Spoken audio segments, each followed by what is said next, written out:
प्रधानमंत्री को सीना तान के कहना चाहिए कि हम तैयार हैं, अगर कोई भी विकट परिस्थिति आती है तो हम उसका सामना करने के लिए तैयार हैं। अगर प्रधानमंत्री का ही हौसला टूट जाएगा, प्रधानमंत्री इस तरह की बात करेंगे तो देश के दूसरे लोगों का क्या हाल होगा? जो देश की लड़ाई लड़ने वाले लोग हैं उनका क्या होगा? तो आप क्या मोरल डाउन कर रहे हैं या मोरल बढ़ा रहे हैं?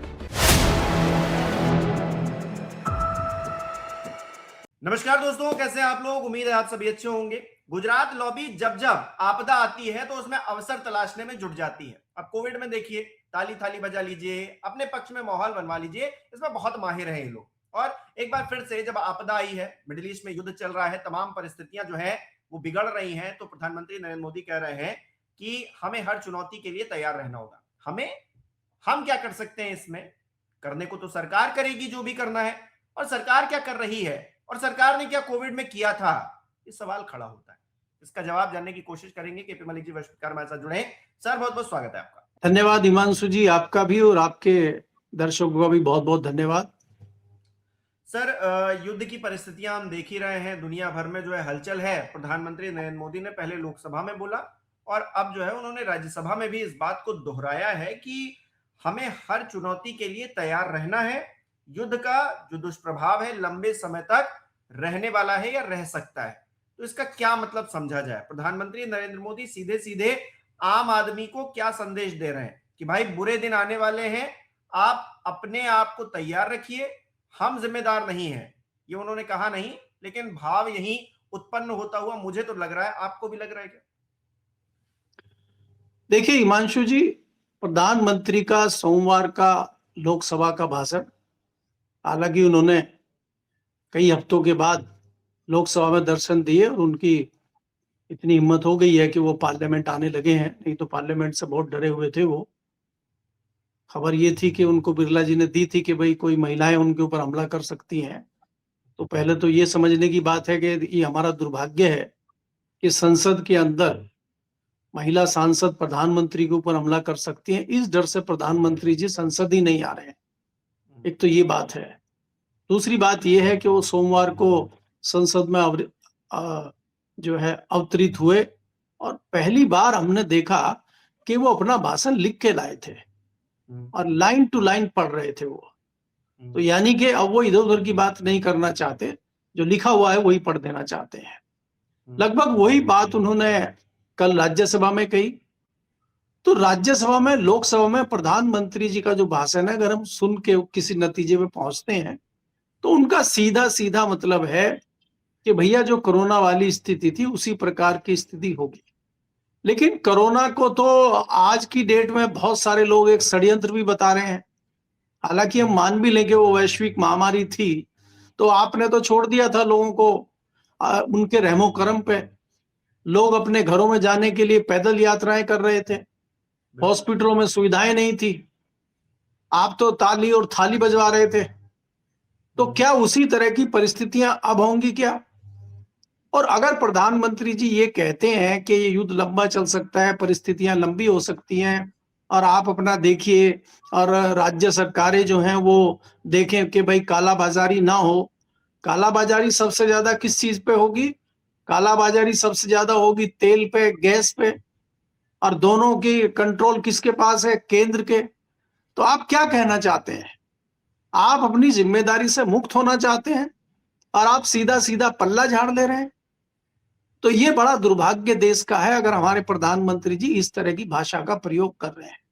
उनकी बॉडी लैंग्वेज दिख रही जैसे बेचार की उनके बॉडी लैंग्वेज में हमें दिख रही है, जबकि प्रधानमंत्री को सीना तान के कहना चाहिए कि हम तैयार हैं, अगर कोई भी विकट परिस्थिति आती है तो हम उसका सामना करने के लिए तैयार हैं। अगर प्रधानमंत्री का ही हौसला टूट जाएगा, प्रधानमंत्री इस तरह की बात करेंगे तो देश के दूसरे लोगों का क्या हाल होगा? जो देश की लड़ाई लड़ने वाले लोग हैं उनका क्या होगा? तो आप क्या मोरल डाउन कर रहे हैं या मोरल बढ़ा रहे हैं? दूसरी बात यह है कि मैं लगातार कहता रहता हूं, मैंने आर्टिकल भी लिखा, आपके चैनल पे भी कहा कि प्रधानमंत्री और उनके जो सलाहकार हैं, जो रणनीतिकार हैं, उन्होंने एक बहुत बड़ा मौका खो दिया है। भारत का एक बहुत बड़ा अवसर भारत को मिला था कि वो, जहां आज अमेरिका बहाने ढूंढ रहा है युद्ध बंद करने के, जहां वो बैकफुट पे आ गया है और ईरान पीछे हटने को तैयार नहीं है। और उन परिस्थितियों में अमेरिका पाकिस्तान को आगे बढ़ा रहा है और पाकिस्तान को बीच में समझौता करने के लिए कह रहा है। देखिए क्या औकात है पाकिस्तान की। पाकिस्तान आज बीच में खड़ा हुआ है समझौता कराने के लिए। जो भूमिका कभी भारत को निभानी चाहिए थी, जिस भूमिका में भारत आ सकता था, जिसको भारत आगे बढ़ने का मौका था, भारत को एक बड़े राष्ट्र का नाम करने के लिए, बीच में समझौता करने के लिए, सरपंच बनने के लिए, अध्यक्ष बनने के लिए, प्रधान बनने का एक मौका मिला था, वो हमारे देश ने गंवा दिया। आज लोग सवाल पूछ रहे हैं कि प्रधानमंत्री जी एकाएक कहां गए थे इजराइल, और इजराइल से तुरंत आते युद्ध कैसे शुरू हो गया। तो दो बातें हैं, क्या आपको युद्ध के बारे में पता नहीं था?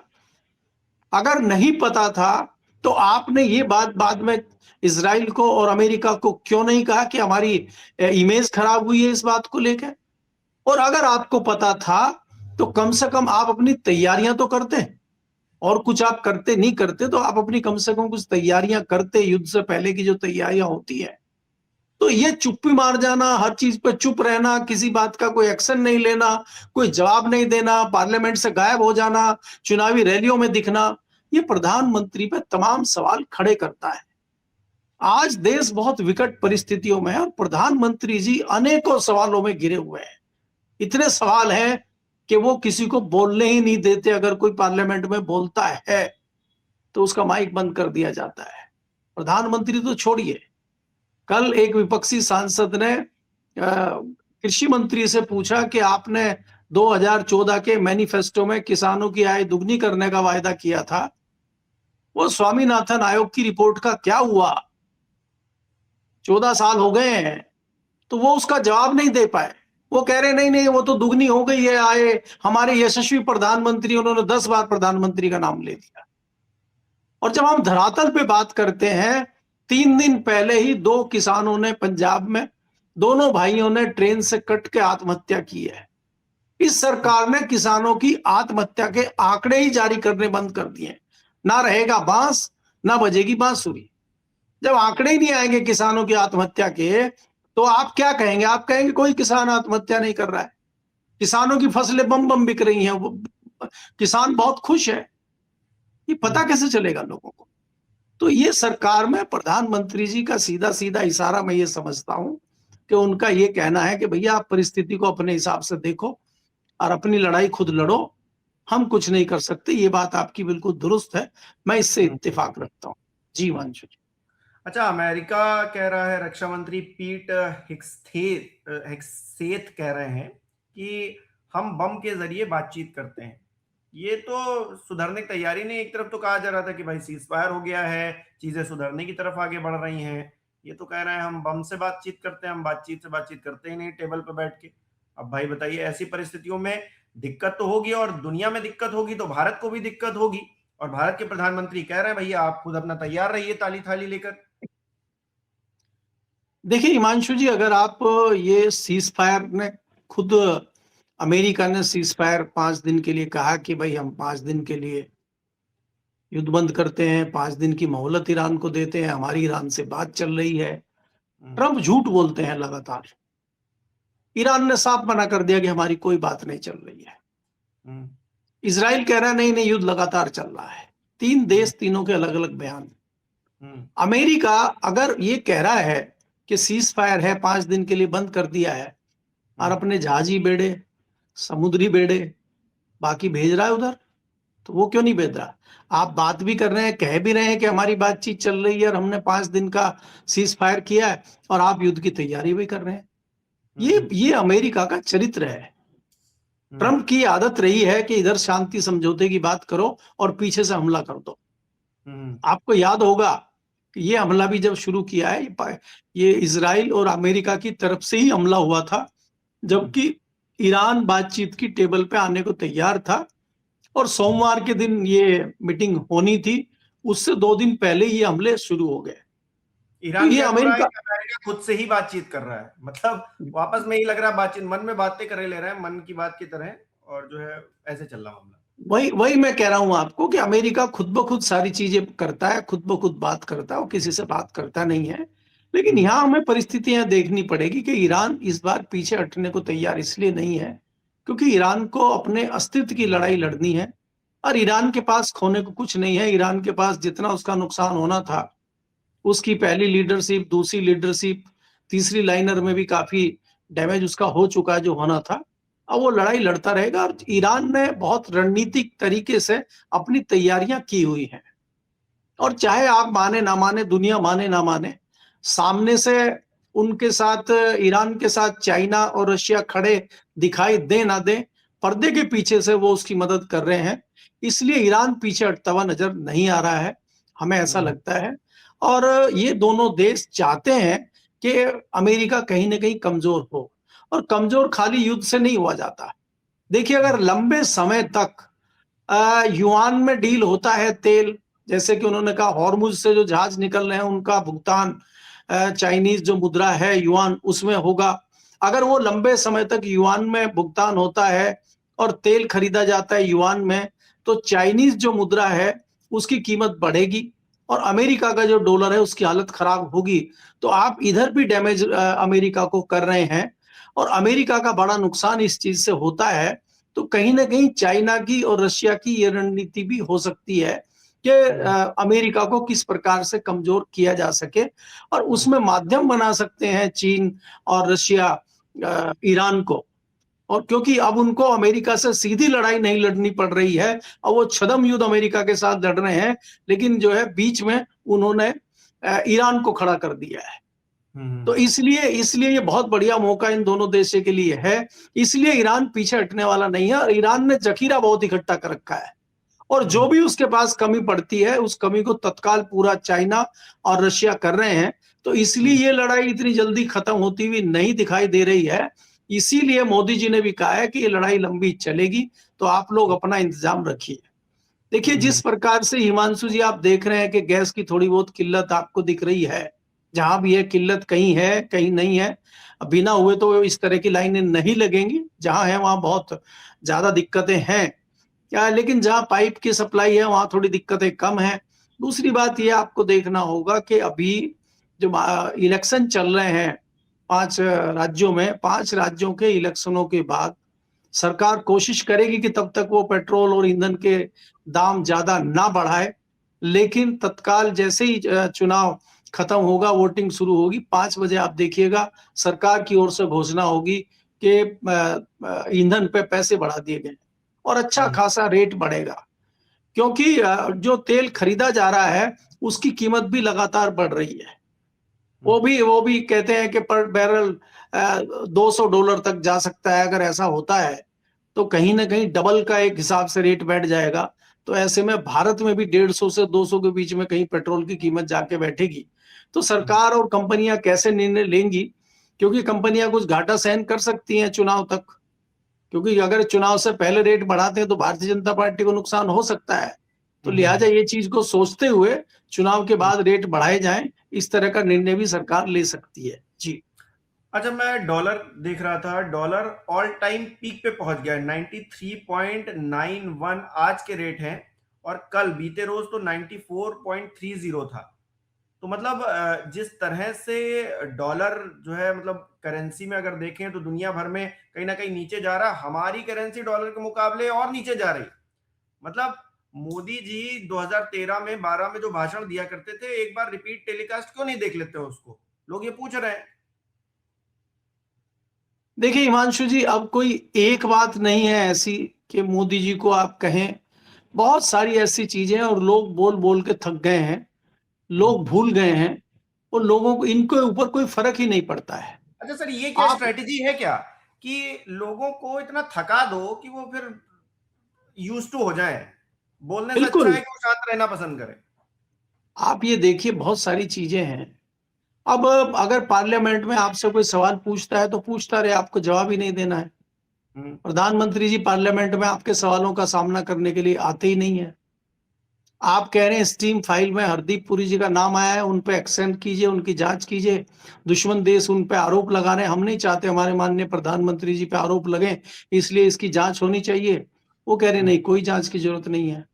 आप कब तक सवाल पूछे? आज तो कोई सवाल नहीं पूछ रहा है, मुद्दा ही खत्म हो गया, नया मुद्दा आ गया। आप पहले जनगणना पूछ रहे थे, जातीय जनगणना में क्या हो रहा है। आप पहले SIR पूछ रहे थे, आप बीच में UGC पूछ रहे थे। तो थक गए हैं लोग।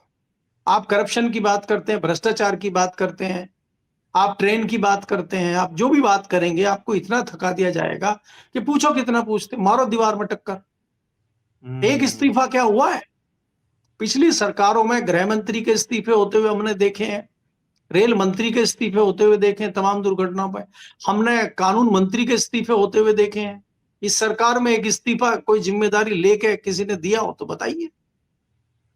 हाँ, तो दबदबा चल रहा है, यहाँ दबदबा कायम है और कोई दिक्कत नहीं है, कोई इस्तीफा नहीं होगा चाहे कुछ भी होता रहे। और क्रांतिकारी इनके पास है ही, इनके पास पूरी टीम है। अमित मालवीय जी हैं इनके पास, निशिकांत दुबे जी हैं, विद्वान लोग हैं इनके पास, वो अपने आप जवाब दे देंगे और उनके जवाब का सामना आप तो कर नहीं सकते। तो इसलिए अब लोगों ने सवाल पूछना ही बंद कर दिया है और लोग थक चुके हैं सवाल पूछते पूछते। इसलिए प्रधानमंत्री के भाषण पे भी किसी का कोई रिएक्शन आ नहीं रहा है, सब शांति से बैठे हुए हैं। सांसद भी अपना समय काट रहे हैं। अब अगला हफ्ता और संसद है, संसद खत्म हो जाएगी, उसके बाद मामला बम बम खत्म और कुछ नहीं होना है, ऐसे ही चलता रहेगा। ये जब बहुत तेज आंधी आने वाली होती है उससे पहले की शांति है क्या? लोग जो थक गए हैं, नहीं बोल रहे हैं, क्या चुनावी तौर पर इसका जवाब दिया जाएगा क्या जनता की तरफ से? ये क्या इशारा कर रहा है, कुछ संकेत मिल रहा है? नहीं, देखिए, जनता की तरफ से कोई ऐसा जवाब मुझे तत्काल इसलिए नहीं लग रहा है कि जनता को देने के पास इनके पास बहुत सारी चीजें हैं। जनता को जो चाहिए उसको ये खूब देते हैं। जनता को जुमले चाहिए, जनता को हिंदू मुस्लिम चाहिए, जनता को बहुत सारी चीजें चाहिए, वो ये देते हैं। मंदिर चाहिए, मस्जिद चाहिए, वो ये दे रहे हैं खूब। हाँ, तो इसलिए उनको, जनता से हमें कोई अपेक्षा नहीं है, जनता कुछ नहीं करेगी। जनता तो बम बम है, जनता तो बहुत खुश है। भाई, जनता तो मानती है ना कि कोरोना ताली और थाली बजाने से गया है, मोदी जी ने भगा दिया है कोरोना को। उसमें कोई आपके वैक्सीन की सच्चाई आपके सामने आ रही है कि वैक्सीन लगाने के कितने फायदे आपको हुए, उसकी जांच आ रही है, तो जांच पढ़ने वाले, जांच रिपोर्ट देखने वाले, उसकी सच्चाई समझने वाले कितने फीसदी लोग हैं। तो इसलिए जनता को तो आप छोड़ दीजिए, जनता अपने में ही उलझी हुई है, वो अपने ही कमाने खाने में लगी हुई है। जिसके पास पैसा है वो पैसे का मजा लेने में व्यस्त है, और जिसके पास नहीं है वो कमाने में, रोजी रोटी में व्यस्त है। तो जनता को कोई सरोकार सरकार से नहीं है और कोई सरोकार सरकार की नीतियों से नहीं है। क्या जनता खड़ी होकर ये नहीं कहना चाहिए कि हमें आप 5 किलो राशन दे रहे हैं, हमें नहीं चाहिए? अगर जनता सड़क पे आकर उसका विरोध करे तो भाई, बिना काम के फ्री में हम क्यों लें? लेकिन उनको आदत पड़ी है, फ्री की चीज मिल रही है, यहाँ तो फ्री चाहिए सबको, मुफ्त मुफ्त मुफ्त, फ्री फ्री फ्री, फ्री चाहिए सबको तो फ्री लीजिए। अब देखा ना आपने, बिहार में 10,000 रुपए आ गए तो पूरा मामला ही पलट गया। उनको तत्काल 10,000 रुपए चाहिए, भले ही बाद में आप कुछ जो है अडानी का बिजली का मीटर लगा के जो है 76 लाख का बिल भेज दीजिए घर पे, वो हमें मंजूर है, लेकिन पहले 10,000 रुपए हमें दे दीजिए। अभी आपको मालूम है ना, बिहार में एक महिला के घर पे 76 लाख का बिल आया है बिजली का। स्मार्ट मीटर है, वो बहुत अच्छा काम कर रहा है। जी, बिजली विभाग की तो क्या ही कीजिए, अभी गर्मी आ रही है, तब देखिए क्या ही क्या होगा। बहुत बहुत शुक्रिया सर हमारे साथ जुड़ने के लिए, तमाम बातचीत के लिए। हमारे दर्शक किस तरह से देख रहे हैं इन विषयों को कमेंट करके जरूर बताएं। इस वीडियो को लाइक करना, शेयर करना मत भूलिएगा। हमारे चैनल को सब्सक्राइब नहीं किया तो वो भी जरूर कीजिएगा। आप हमें सहयोग भी कर सकते हैं ज्वाइन बटन पर क्लिक करके। बहुत बहुत धन्यवाद।